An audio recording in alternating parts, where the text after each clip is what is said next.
Hello student, आज हम प्रश्नावली 16.5 के बारे में बात करेंगे, जिसमें टॉपिक है बर्नौली परीक्षण। तो ध्यान दीजिए, बर्नौली परीक्षण। देखिए, बर्नौली परीक्षण के बारे में हम बात कर रहे हैं। तो कोई परीक्षण बर्नौली परीक्षण कब कहलाएगा?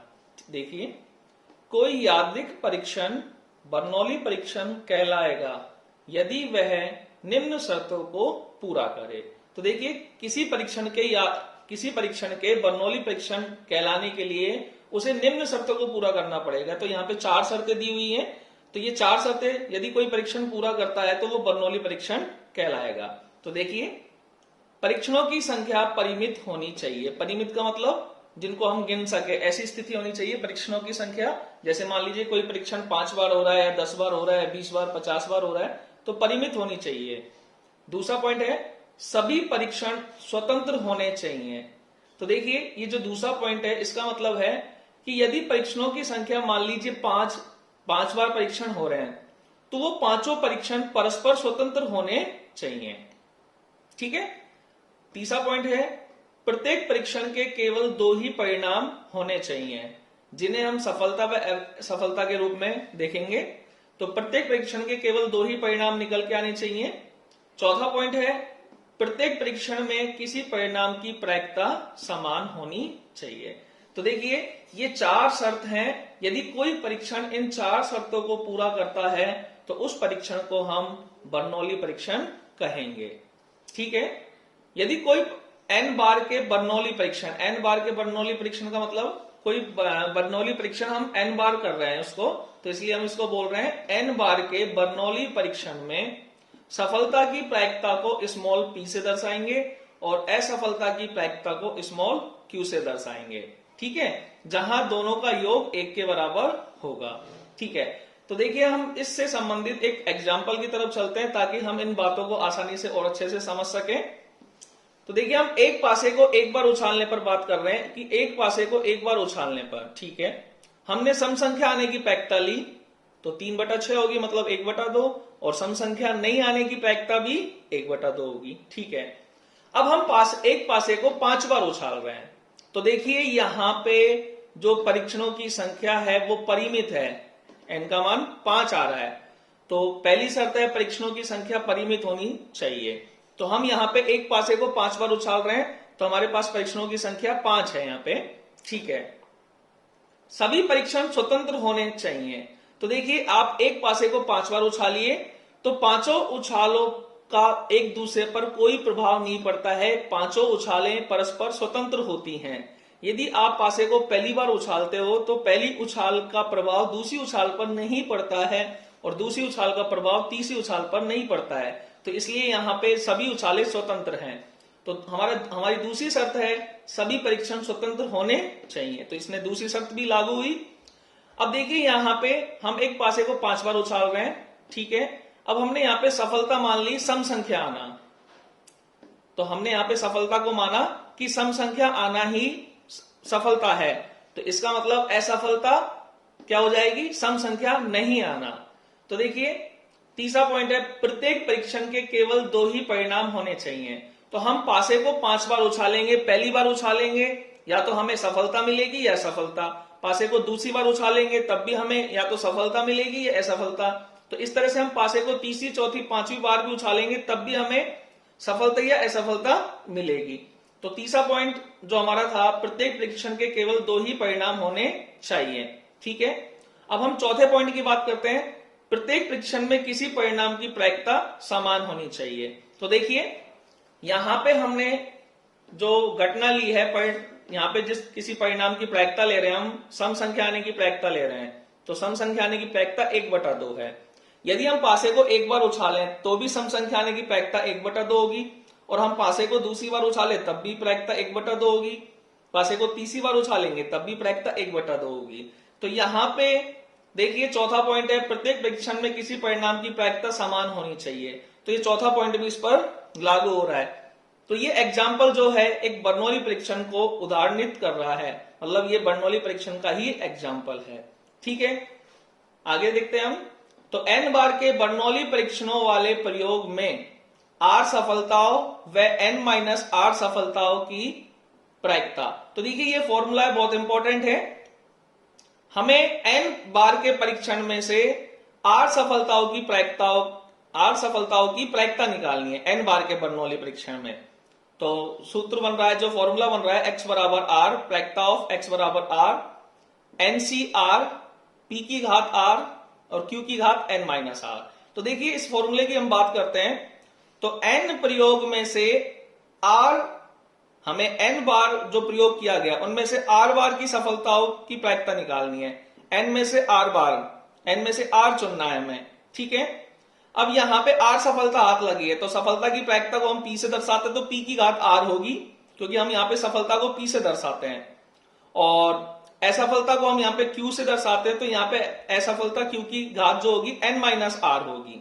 तो ये फॉर्मूला को ध्यान रखने का अच्छे से तरीका है कि कोई प्रयोग n बार किया जा रहा है, उस प्रयोग में n बार के प्रयोग में से हमें r बार की सफलताओं की प्रायिकता निकालनी है। तो NCr, सफलता की घात भी r होगी और असफलता की घात n माइनस r होगी, ठीक है। किसी भी n बार के बर्नौली परीक्षण को द्विपद बंटन से भी व्यक्त कर सकते हैं, जिसका संकेत b ब्रैकेट में n p होता है। तो देखिए इसके लिए भी हमने एग्जाम्पल लिया है। तो देखिए जो हमने ऊपर एग्जाम्पल लिया है, ये इस प्रयोग को हम द्विपद बंटन के रूप में लिख सकते हैं। b ये संकेत है कि बाइनोमल द्विपद का मतलब, तो b उससे लिया गया है, तो ये संकेत है कि हम किसी बर्नौली परीक्षण को हम द्विपद बंटन के रूप में व्यक्त कर रहे हैं, तो उसका संकेत BNP है। तो देखिए यहाँ पे n का मान 5 है और p का मान 1/2 है, तो हमने इसको द्विपद बंटन के रूप में लिख दिया इस प्रयोग को b 5, 1/2, जहां n का मान 5 है, p का मान 1/2 है और q का मान हम 1 में से घटा के निकाल सकते हैं, क्योंकि हमें पता है p और q दोनों प्रायिकता का योग 1 के बराबर होता है। तो अब हम बर्नौली परीक्षण से संबंधित एग्जाम्पल्स और क्वेश्चनों की बात करेंगे। बर्नौली परीक्षण से संबंधित उदाहरण नंबर 31।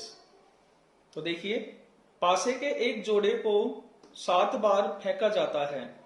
यदि पासों पर प्राप्त अंकों का योग 7 होना सफलता मानी जाए, तो क्या प्रायिकता है कि कोई सफलता नहीं मिले? दूसरा सवाल 6 सफलताएं मिले, तीसरा सवाल कम से कम 6 सफलताएं मिले और चौथा सवाल है अधिकतम 6 सफलताएं मिले। तो ये हमें 4 सवाल हल करने हैं। तो देखिए यहाँ पे सफलता जो मानी गई है, पासों पर प्राप्त अंकों का योग 7 होना। तो देखिए ये सवाल बर्नौली परीक्षण से होगा, क्योंकि यहाँ पे प्रयोग 1 से ज्यादा बार हो रहा है, ठीक है। क्योंकि कोई भी प्रयोग यदि 4 शर्तों को पूरा करता है, मतलब बर्नौली परीक्षण की शर्तों को पूरा करता है, तो उसमें बर्नौली परीक्षण वाला फॉर्मूला हम यूज में लेते हैं, ठीक है। तो हम उत्तर की तरफ चलते हैं। पासे के एक जोड़े को एक बार उछालने पर बात करते हैं हम। तो देखिए पासे के एक जोड़े को एक बार उछालने पर कुल परिणाम 6 की घात 2 बराबर 36 होंगे। अब यहाँ पे अंकों का योग 7 आने की बात की गई है, तो हम अंकों का योग 7 आने के परिणाम निकालते हैं। तो अंकों का योग 7 आने के परिणाम 6 बने। कैसे बने देखिए आपके सामने है, 1 6, 6 1, 2 5, 5 2, 3 4, 4 3। तो इस तरह से 6 परिणाम बने। तो अंकों का योग 7 आने की प्रायिकता 6/36 मतलब 1/6, और अंकों का योग 7 नहीं आने की प्रायिकता 1 में से घटा के 1/6 को, तो 5/6। तो देखिए हमने पासे के जोड़े को एक बार उछालने पर अंकों का योग 7 आने की प्रायिकता निकाल ली और नहीं आने की निकाल ली, क्योंकि हमें पता है कि पासे के एक जोड़े को 7 बार फेंका जा रहा है। तो प्रत्येक फेंक में, मतलब जितनी बार हम उछाल रहे हैं, हर उछाल में अंकों का योग 7 आने की प्रायिकता 1/6 रहेगी और अंकों का योग 7 नहीं आने की प्रायिकता 5/6 रहेगी। क्योंकि हमने बर्नौली परीक्षणों की शर्तों में यह पढ़ा है कि किसी भी घटना की प्रायिकता हर उछाल में या हर प्रयोग में समान रहती है, ठीक है। अब हम प्रश्नानुसार आगे बढ़ते हैं। यहां पे सफलता अंकों का योग 7 आना है, इसलिए बर्नौली प्रमेय से n का मान 7 होगा, क्योंकि हम यहाँ पे जोड़े को 7 बार फेंक रहे हैं और सफलता को हम p से स्मॉल p से दर्शाते हैं और असफलता को हम स्मॉल q से दर्शाते हैं। तो यहाँ पे p जो है सफलता को दर्शा रहे हैं हम। तो यहाँ पे सफलता कब मिलती है? अंकों का योग 7 आना, और अंकों का योग 7 आने की प्रायिकता 1/6 है। तो इसलिए स्मॉल p की प्रायिकता, स्मॉल p का मान 1/6 हो गया और Q का मान असफलता है तो इसका मान 5/6 हो गया। बर्नौली प्रमेय से हम जानते हैं फॉर्मूला x बराबर r की प्रायिकता बराबर NCr p की घात r और q की घात n-r। तो यहां पे देखिए n का मान हम 7 रख रहे हैं और p का मान 1/6 और q का मान 5/6 रख रहे हैं। तो प्रायिकता of x is equal to r बराबर 7cr 1/6 की घात r और 5/6 की घात 7 - r। ठीक है, तो ये हमारा फॉर्मूला बन गया है जहां x बराबर r का मतलब है सफलताओं की संख्या। यहां पे हम r के स्थान पर सफलताओं की संख्या को रखेंगे। तो अब हम पहले सवाल की तरफ चलते हैं। पहला सवाल है कोई सफलता नहीं। इसका मतलब हमें यहां पे कोई सफलता नहीं मिली है तो r का मान 0 हो जाएगा। तो px बराबर 0। ठीक है, तो हम इस सूत्र का उपयोग कर रहे हैं तो इसमें हम r का मान 0 रखेंगे।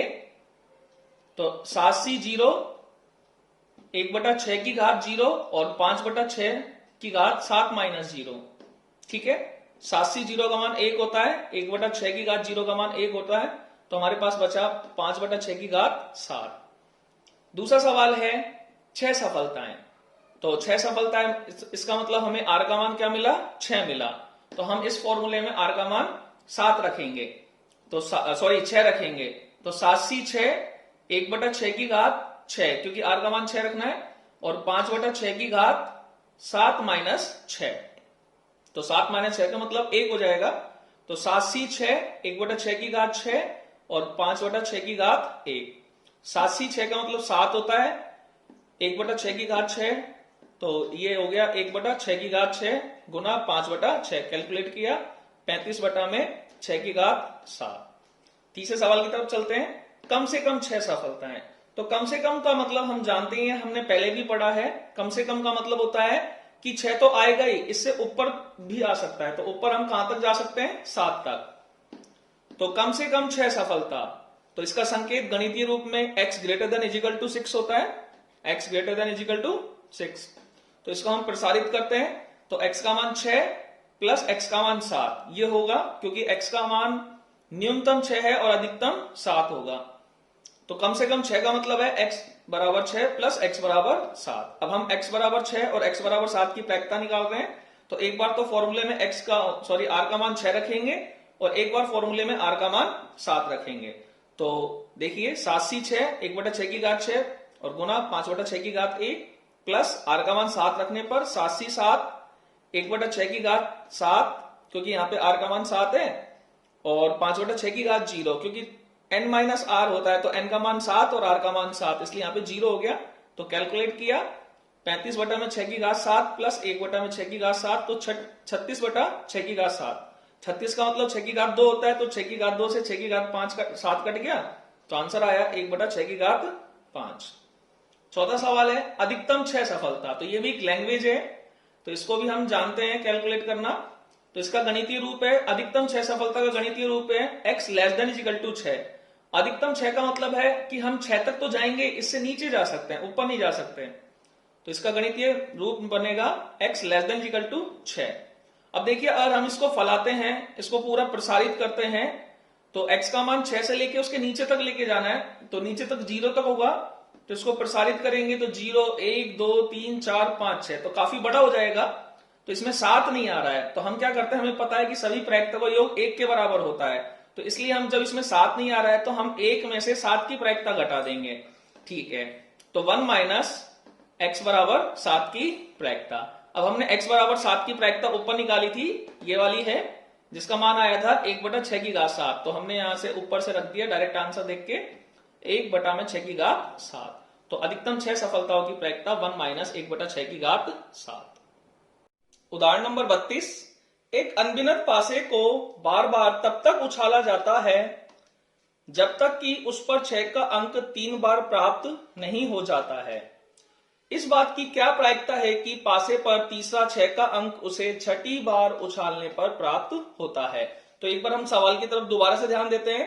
अनगिनत पासे का मतलब अनबेस्ड पासा, नॉर्मल पासा, जिस पर 1 से लेके 6 जो अंक छपे होते हैं उनकी प्रायिकता सबकी आने की समान होती है, नॉर्मल पासा होता है। तो इसको हम बार बार उछालेंगे जब तक कि हमें 6 का अंक 3 बार प्राप्त नहीं हो जाता है। मतलब हमें 6 का अंक देखना है उछालने पर कि 6 का अंक आया कि नहीं आया। तो हमें 3 बार प्राप्त करना है 6 का अंक, और जैसे 3 बार प्राप्त कर लेंगे हम 6 का अंक, हम यहाँ पे पासे को उछालना छोड़ देंगे। तो इस बात की क्या प्रायिकता है कि पासे पर तीसरा 6 का अंक उसे छठी बार उछालने पर प्राप्त हुआ। इसका मतलब हमने पासे को 6 बार उछाला है, और जो छठी बार हमने जब उछाला है तो जो तीसरा 6 का अंक है वो हमें छठी उछाल में मिला है। ठीक है, इसका मतलब हमें पास जो अंक 6 है उसके आने की स्थिति पहले 5 उछालों में मिल चुकी है हमें 2 बार, और जो तीसरी बार मिल रही है वो हमें छठी उछाल में मिली है। ठीक है, अब हम उत्तर की तरफ चलते हैं।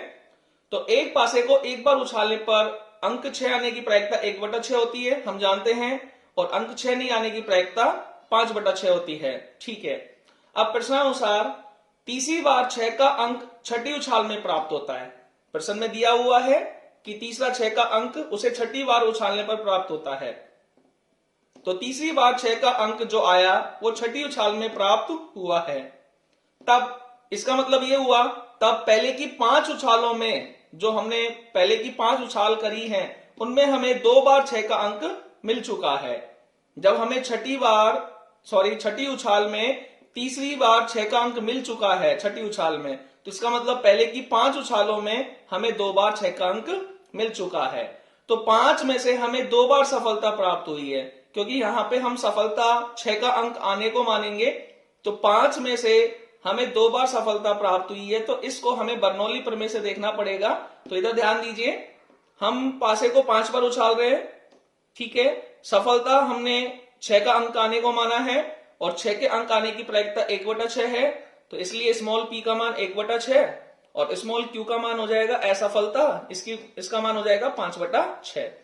हमें 5 उछालों में 2 पर सफलता प्राप्त हुई है, तो r का मान यहाँ पे 2।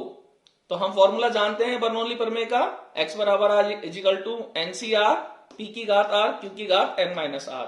तो r का मान 2 रखा, n का मान 5 और r का मान 2, p का मान 1/6 और q का मान 5/6 रखा। ठीक है, अब हम सवाल की तरफ चलते हैं। तो अतः अभिष्ट प्रायिकता, देखिए पासे को टोटल 6 बार उछाला गया है, जिनमें से पहले 5 उछालों में हमें 2 बार 6 का अंक मिल गया, और छठी उछाल में अलग से 6 का अंक मिला है। तो हमें टोटल 3 बार 6 का अंक मिला है, जिनमें से जो 2 बार 6 का अंक मिला है वो पहली 5 उछालों में मिला है, और जो तीसरा अंक 6 का अंक मिला है वो छठी उछाल में मिला है। तो जब तक काम पूरा नहीं होता है प्रत्येक के बीच गुना का निशान लगेगा।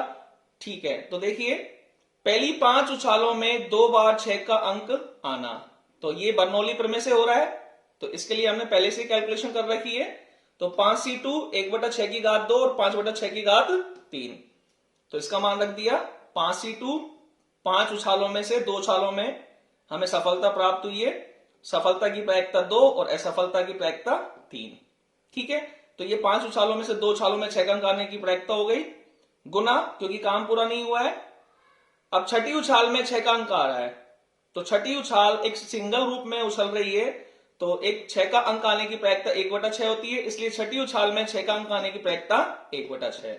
तो हमने इसको कैलकुलेट किया, 5c2 का मान है 10, ये हो गया 1/6 की घात 2, 5 की घात 3 बटा में 6 की घात 3 और गुना 1/6।